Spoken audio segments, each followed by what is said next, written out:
Good morning students.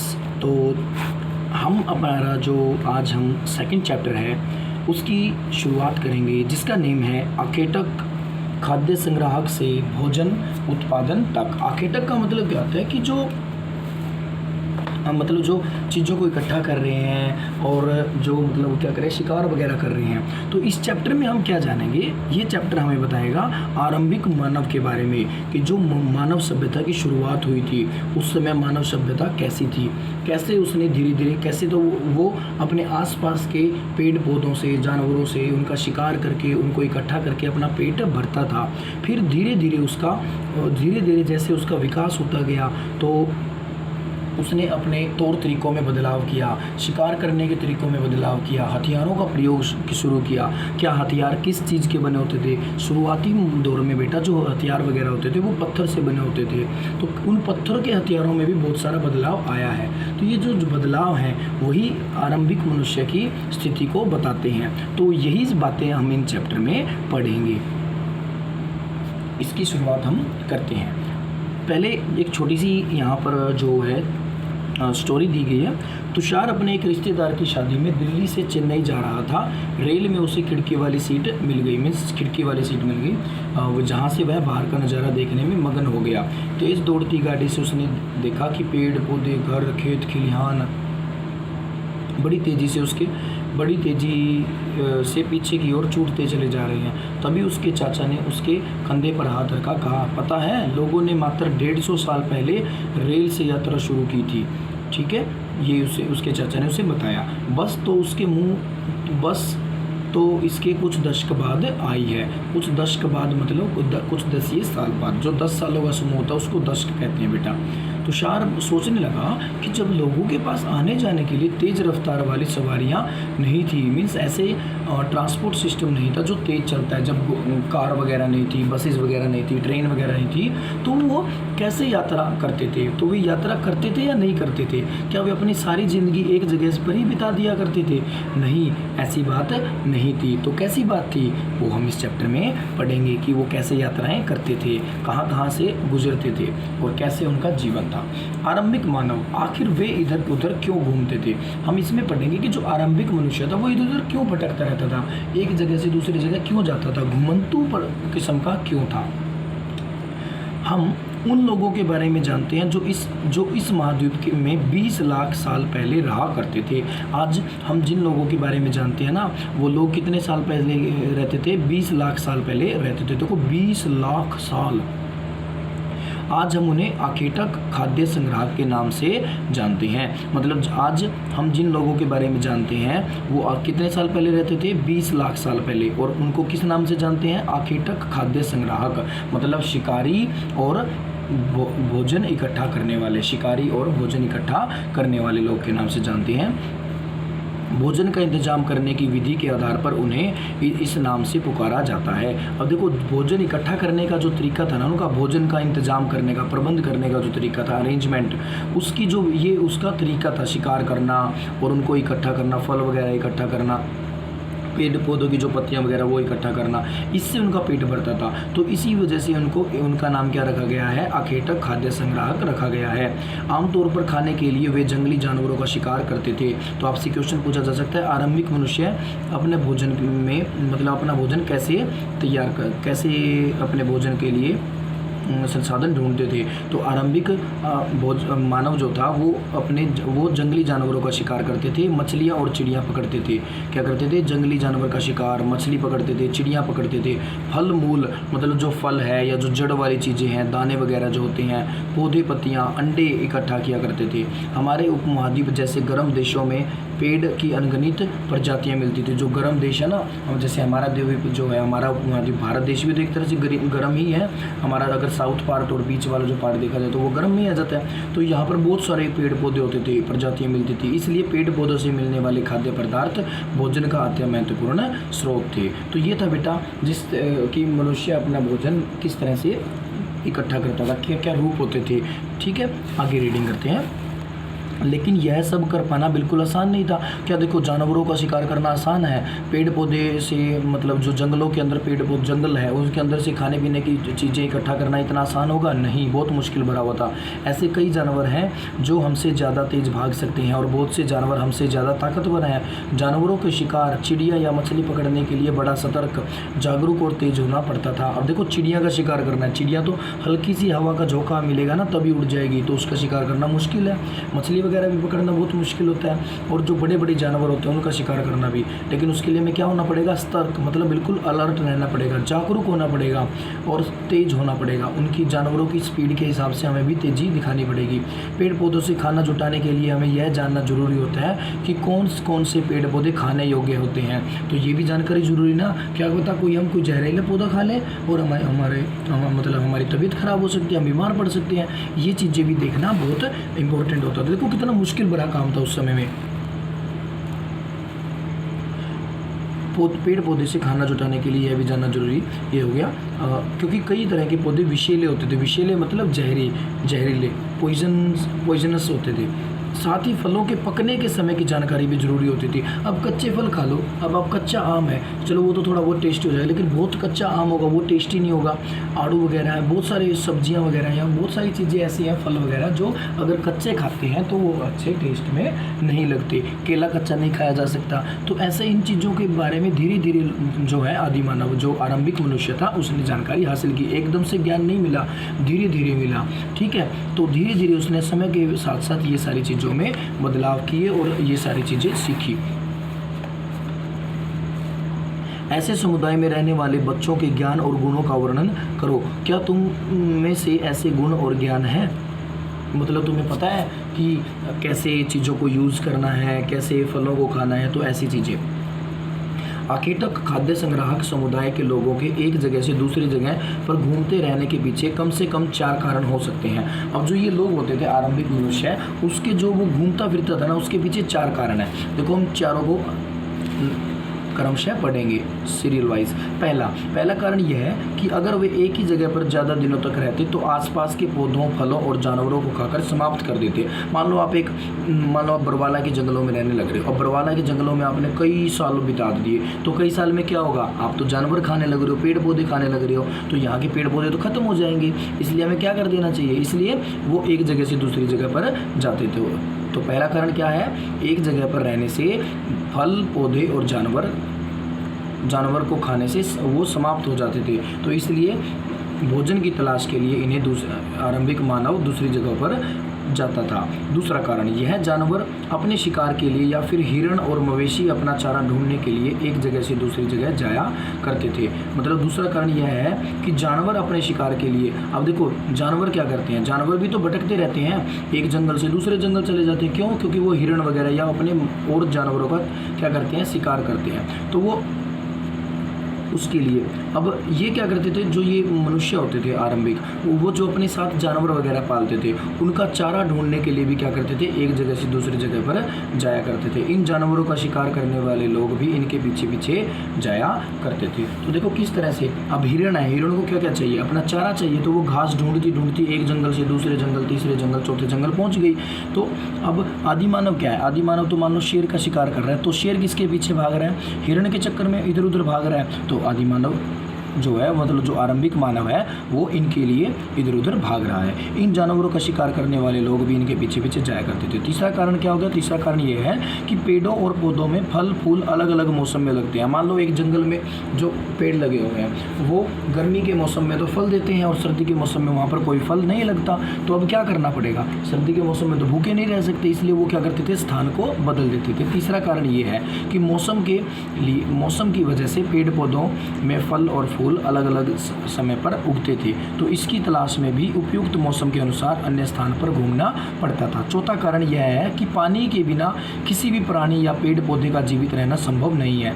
पानी, झील, झरने, नदियों में ही पानी मिलता है। यदि कई नदियाँ और झीलों का पानी कभी कभी सूख जाता है, देखो सूखता है ना कभी कभी नदियों का पानी, तो कुछ झीलों और नदियों का पानी बारिश के बाद ही मिल पाता है। इसलिए ऐसी झीलों और नदियों के किनारे बसे लोगों को सूखे मौसम में पानी की तलाश के लिए इधर उधर जाना पड़ता था। सूखे मुख्य मौसम क्या होता है, जब बारिश वगैरह नहीं होती थी और पानी जो है वो कम पड़ जाता था, पानी के स्रोत जो हैं, नदियाँ हैं, झरने हैं, वो सूख जाते थे, तो वो दूसरी जगह जाते थे।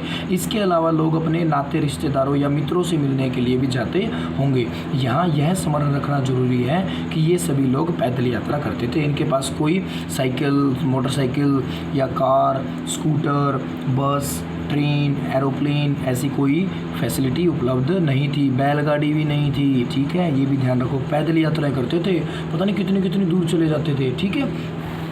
आगे अब तुम देखो, तुम स्कूल कैसे जाते हो? आप में से मोस्ट ऑफ स्कूल में जो बच्चे आते हैं वो या तो वैन से आते हैं या फिर अपने फादर या अपने उनके पेरेंट्स उनको अपनी बाइक या कार से क्या करते हैं, छोड़ कर जाते हैं। तुम्हें अपने घर से स्कूल पैदल जाने में कितना समय लगता है? जब आप तुम्हें घर से स्कूल आते हो ना, पैदल आते हो, तो कितना टाइम लगता है? और ये भी देखो कि अगर तुम बस या साइकिल से जाओगे तो स्कूल पहुंचने में कितना टाइम लगेगा। दोनों टाइम को चेक करो, डिफरेंस को चेक करो, ठीक है।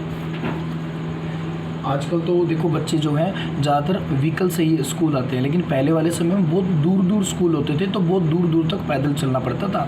हमारे बहुत सारे महान जो नेता हैं, बहुत सारे महान जो महापुरुष हुए हैं, उनमें से बहुत सारे की ऐसी कहानियां हैं जो शिक्षा ग्रहण करने के लिए बहुत दूर दूर तक पैदल चलते थे। आपके ग्रैंडफादर, ग्रैंड मदर भी ऐसे हो सकते हैं जो जिनके स्कूल काफ़ी दूर होते थे, तो वो पैदल जाते थे। आप उनसे ये बातें पूछ कर देख सकते हो। आरंभिक मानव के बारे में जानकारी कैसे मिलती है? हमें कहाँ से जानकारी मिलती है आरंभिक मनुष्य के बारे में, कि पहले मनुष्य होते थे? पुरातत्वविद जो क्या करते हैं, पुरानी चीज़ों की खोज करते हैं, को कुछ ऐसी वस्तुएं मिली है जिनका निर्माण और उपयोग आखेटक संग्रह, खाद्य संग्रह किया करते थे। मतलब उनको कुछ ऐसा मटेरियल मिला है जो शिकारी और संग्राहक के रूप में मनुष्य होता था ना, वो यूज़ करता था। यह संभव है कि लोगों ने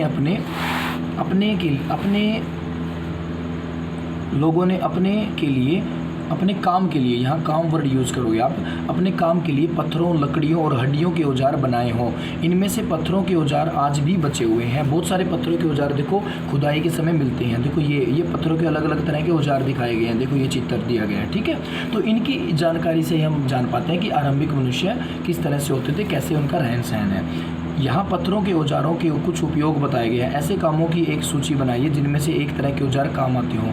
बताओ कि इनमें से कौन कौन से काम सामान्य पत्थरों से किए जा सकते हैं और कारण सहित उत्तर दें। ये जो क्वेश्चन के आंसर होंगे बेटा, ये आपको उसमें दिए जाएंगे जो नोट्स आपको एक्सप्लेन किए जाते हैं। तो इनमें से कुछ औजारों का उपयोग फल फूल काटने। अब देखो ये पत्थर वगैरह जो है, ये फल, किसी का यूज़ फल काटने के लिए, फूल वगैरह काटने के लिए, हड्डी और मांस को काटने के लिए। किसी का यूज़ पेड़ों की छाल, जो पेड़ों की छाल होती है उसको काटने के लिए या उतारने के लिए, जानवरों की खाल उतारने के लिए किया जाता था। कुछ के साथ हड्डियों या लकड़ियों के मुट्ठे लगाकर भाले या बाण जैसे हथियार बनाए जाते थे। जैसे मान लो ये है, देखो ये थोड़ा सा ऊपर से क्या है, एक नुकीला हो गया ना, तो इसके नीचे क्या कर देंगे, कोई लकड़ी का मुट्ठा बांध देंगे। जैसे 2-3 लकड़ियों को ऐसे जोड़ के, ऐसे इनको टाई अप करके और उसके ऊपर इसको बांध देते थे, ठीक है। अब धागे वगैरह नहीं होते थे, जो बेल वगैरह होती थी ना, उन्हीं से बांधा जाता था और उसको भाले का रूप बना लिया जाता था और भाला तैयार कर लिया जाता था ऐसे इसको बांध के, ठीक है, पत्थर को। तो अब इसका यूज़ क्या करेंगे, शिकार करने के लिए यूज़ करते होंगे। और बाण जैसे जो हथियार होते थे तो वो भी इसी तरह बनाए जाते थे। कुछ औजारों से लकड़ियाँ काटी जाती थी। लकड़ियों का उपयोग जो किया जाता था वो ईंधन के साथ साथ झोपड़ी और औजार बनाने के लिए भी किया जाता था। अब यहाँ पर जो चित्र दिए गए उनके बारे में देखो कुछ जानकारी दी गई है कि जो क में चित्र दिया गया है, ये बड़े बड़े जो पत्थर दिए गए हैं, ये पत्थर से बने प्राचीनतम औजार हैं। सबसे प्राचीन औजार के पत्थर से इस तरह के यूज़ होते थे। फिर अब दूसरे में जो चित्र दिए गए, ये कई हज़ार साल बाद बनाया गया है। मतलब जो प्राचीनतम औजार थे ना, इसके कई हज़ार साल बाद ऐसे हथियार होते थे और इनके बाद ऐसे हथियार बनाए गए, ठीक है। और फिर इन्हें लगभग, जो ये हथियार है ना, ये लगभग 10,000, आज से ये कहते हैं कि 10,000 साल पहले ऐसे हथियार यूज़ किए जाते थे। और ये जो हथियार हैं ये गुटिका का काम कर रहे हैं, प्राकृतिक पत्थर हैं। मतलब ये बनाए तैयार नहीं किए जाते, मतलब ये नेचुरल मिलते थे, ऐसे नुकीले पत्थर बने बनाए, तो इनका यूज़ किया जाता था अलग अलग काम के लिए। यहाँ पर कुछ और चित्र दिए गए हैं, देखो ये दिए गए हैं, ये क्या कर रहा है, खुदाई का काम कर रहा है एक तरह से। और ये क्या करने लग रहा है, ये भी कुछ ना कुछ किसी चीज़ को काटने का काम कर रहा है। देखो क्या कर रहा है। पत्थर के औजारों का उपयोग, यहाँ लिखा हुआ है इसके बारे में। पत्थर के औजारों का उपयोग जड़ों को खोदने के लिए किया जाता था और इंसान के खाने योग्य जो जड़ होती थी उनको खोदने के लिए। और दाएं में जो यहाँ पर दाईं ओर दिया गया है ना, मतलब जो राइट साइड दिया गया है, यहाँ जानवरों की खाल से बने वस्त्रों को सीलने के लिए किया जाता था। मतलब जो जानवर की खाल से बनाए हुए वस्त्र होते थे उनको सीला करते थे। मतलब उसको सीलते कैसे थे, दो अलग अलग जानवरों की खाल ले ली, उसको जोड़ने के लिए क्या करते थे, उसमें छेद कर दिया। छेद के अंदर से कोई धागा तो नहीं होता था, जैसे मैंने बताया बेल या कोई घास वगैरह जो होती थी, कच्ची घास वगैरह, उनको उसके अंदर से निकाल के बांध लिया जाता था। तो इस तरह से ये यूज़ किए जाते थे। आगे जो नेक्स्ट टॉपिक होगा हमारा, रहने की जगह निर्धारित करना, कि किस तरह से ये लोग रहने के लिए अपनी जगह का निर्धारण करते थे। ये जो टॉपिक होगा बेटा, चलो इसकी भी रीडिंग हम कर लेते हैं। अब एक बार थोड़ा सा मैप देखो, यहाँ मैप दिया गया है। यहाँ पर मैप में बहुत मैप में अलग अलग चीज़, अलग अलग प्लेसेस के नेम दिए गए हैं। इसकी जो एक्सप्लेनेशन होगी वो आपको बाद में करवाई जाएगी, पहले हम रीडिंग कर रहे हैं। अब रहने की जगह का कैसे निर्धारण होता है, तो मानचित्र 2, ये 2 नंबर मानचित्र है, इसको देखें। और लाल त्रिकोण वाले स्थान वे पुरास्थल हैं। यहाँ पर देखो रेड कलर की ट्रायंगल, चलो इसके साथ एक्सप्लेन ही हो जाएगा ये हमारा टॉपिक भी। यहाँ पर रेड ट्रायंगल दी गई है, तो रेड ट्रायंगल जो क्या कर रही है, वो वो क्या है, पूरा स्थल है। पूरा स्थल मतलब पूरा पाषाणिक है। इसकी डिटेल्स ऊपर चैप्टर में मिलती जाएगी। जो ब्लू कलर के स्क्वायर दिए गए हैं, नीले रंग के जो वर्ग दिए गए हैं, वो क्या है, वो नवपाषाणिक पूरा स्थल है। और जो महापाषाणिक पूरा स्थल है वो कौन से हैं, ग्रीन कलर के, जो ग्रीन कलर के ये सर्कल बने हुए हैं, देखो 2 ही 3 जगह हैं भारत के अंदर, तो ये महापाषाणिक पूरा स्थल है। और जो ये डायमंड शेप बनी हुई है, ऐसी जो डायमंड शेप बनी हुई मिलेगी जहाँ पर, वहाँ क्या मिलेगा हमें, वहाँ ये देखो ये डायमंड शेप है, तो ये किसको शो कर रहा है, ये आरंभिक गांव को। और जो स्टार हैं, ये अलग अलग जगह पे स्टार दिए गए हैं, ये किसको शो कर रहे हैं, ये आधुनिक नगर को, जो मॉडर्न सिटीज़ हैं उनको। और जो स्टार्टिंग में विलेजेस होते थे उनको कौन शो कर रहा है, ये क्या शो कर रहा है, ये आरंभिक गाँव को। तो इनके बारे में क्या क्या चीज़ें हैं ये हम यहाँ से पढ़ते हैं। मानचित्र 2 में लाल त्रिकोण वाले स्थान पूरा स्थल हैं जहाँ पर आखेटक खाद्य संग्राहकों के होने के प्रमाण मिले हैं। तो मतलब जो रेड कलर के जो ट्रायंगल बने हुए ना, वो पूरा स्थल है, पुराने स्थल है, ऐसे प्राचीन स्थल जहाँ पर इन आखेटक संग्रहों के होने के प्रमाण मिलते हैं, मतलब सबूत मिलते हैं। इसके अलावा भी और भी कई स्थान पर आखेटक संग्राहक रहते थे। मानचित्र में सिर्फ कुछ गिने चुने स्थान ही चिन्हित किए गए हैं। देखो रहते तो और भी जगह पे थे, लेकिन कुछ इंपॉर्टेंट जो प्लेसेस हैं उनके नाम दिए गए हैं, जैसे हुनसंगी है, भीमबेटका है, ठीक है, ये आपको दिखाया गया, कुरुनुल गुफाएं हैं। तो ये सब चीज़ें जो है वो पूरा स्थल से जुड़ी हुई हैं। कई पुरास्थल नदियों और झीलों के किनारे भी पाए गए हैं। देखो ये कई जो ये है, ये कहाँ पर है, नदी के किनारे पर है। ये भी कहाँ पर है, नदी के किनारे पर। ये भी एक नदी के आसपास है। तो नदियों के पास क्यों रहते थे, क्योंकि नदी के पानी के स्रोत हैं, तो पानी भी बहुत ज़रूरी है। इन चीज़ों को, ज़रूरतों को पूरा करने के लिए पानी के पास रहते थे। आगे, चूंकि पत्थर के उपकरण बहुत महत्वपूर्ण थे, इसलिए लोग ऐसी जगह ढूंढते रहते थे जहां अच्छे पत्थर मिल सकें। जहां लोग पत्थरों से औजार बनाएं, उन स्थलों को उद्योग स्थल कहते हैं। उद्योग स्थल किसे कहते हैं, जहां लोग पत्थरों के औजार बनाते थे, मतलब जो हथियार वगैरह, जो भी इंस्ट्रूमेंट बनाते थे पत्थर से, उसको कहते थे उद्योग स्थल। हमें इन उद्योग स्थलों के बारे में जानकारी कैसे मिलती है, कहाँ से इनको जानकारी मिलती है? आमतौर पर ऐसी जगहों पर पत्थर के बड़े बड़े टुकड़े मिलते हैं और ऐसे उपकरण मिलते हैं जिन्हें लोग इन स्थलों पर छोड़ गए होंगे। मतलब ऐसी चीज़ें यहाँ पर पड़ी हुई मिली है। ठीक है, देखो ये नीचे चित्र में बहुत बड़े बड़े चट्टानें दी गई है ना, तो यहाँ से भी बहुत सारे अवशेष मिलते हैं। ये कहाँ से कहाँ का क्या है वो हम इसकी डिटेल्स में ऊपर में पढ़ेंगे पिक्चर के बारे में। तो पहले ये रीडिंग यहाँ पर कंप्लीट कर लेते हैं। अब क्यों कैसे मिली ये सब हमें, क्योंकि जिन लोगों ने इसका प्रयोग किया वो इन्हें यहीं छोड़ गए। और पत्थर इतनी आसानी से नष्ट तो होने वाले नहीं है, हजारों करोड़ों साल तक पड़े रहते पत्थर तो। ठीक है, साथ ही औजार बनाने के बाद पत्थरों के टूटे फूटे टुकड़े भी इन स्थलों पर मिलते हैं। कभी कभी लोग इन स्थलों पर कुछ ज़्यादा समय तक रहा करते थे। ऐसे स्थलों को आवासीय उद्योग स्थल कहते थे। आवासीय उद्योग स्थल किसे कहा जाता था? पत्थरों से औजार बनाने का वह स्थल जहाँ लोग लंबे समय के लिए रहते भी थे। ठीक है, आगे अब पिक्चर के लिए कुछ थोड़ी बातें बताई गई है। भीमबेटका आधुनिक मध्य प्रदेश, जो भीमबेटका है ना, आज उसको मध्य प्रदेश के नाम से मध्य प्रदेश के अंदर प्लेस है जिसको मध्य प्रदेश के नाम से जाना जाता है, भीमबेटका। तो किस आधुनिक राज्य को भीमबेटका के नाम से जाना जाता है? आधुनिक मध्य प्रदेश को। ठीक है, आज भारत के किस राज्य को भीमबेटका के नाम से जाना जाता है? भीमबेटका के नाम मतलब भीमबेटका को आज किस नाम से जाना जाता है? मध्य प्रदेश से। या मध्य प्रदेश का प्राचीन नाम बताइए। भीमबेटका। आवासीय पुरास्थल उन्हें कहते हैं जहाँ लोग रहा करते थे। तो आवासीय पुरास्थल कौन से होते हैं? जहाँ लोग रहा करते थे। और आवासीय उद्योग स्थल कौन से होंगे? जहाँ लोग औजार भी बनाते थे और रहते भी थे। इनमें गुफाओं और कंदराओं जैसे वे स्थल होते हैं जिन्हें यहाँ दर्शाया गया। अलग अलग गुफाएं वगैरह दी गई हैं इसके अंदर। ठीक है, इन गुफाओं में लोग इन गुफाओं में क्यों रहते थे? क्योंकि जहाँ बारिश, धूप और हवा से राहत मिलती थी। ऐसी प्राकृतिक गुफाएं विंध्य और दक्कन मतलब जो विंध्याचल पर्वत है और जो दक्कन का पठार है, इसके जो पहाड़ी एरिया है ना, वहाँ पर मिलते हैं, जो नर्मदा घाटी के आसपास का एरिया है। ठीक है, क्या तुम बता सकते हो कि रहने के लिए लोगों ने यह जगह क्यों चुनी होगी? क्योंकि देखो यहाँ पर एक तो नदी मौजूद होगी और दूसरा पत्थर वगैरह अच्छे से यहाँ तैयार कर सकते हैं, और थोड़ा सा पानी वाला एरिया, तो वन वगैरह भी अच्छे होंगे, तो शिकार के लिए जानवर, पेड़ पौधे भी अच्छे से मिल जाते हैं।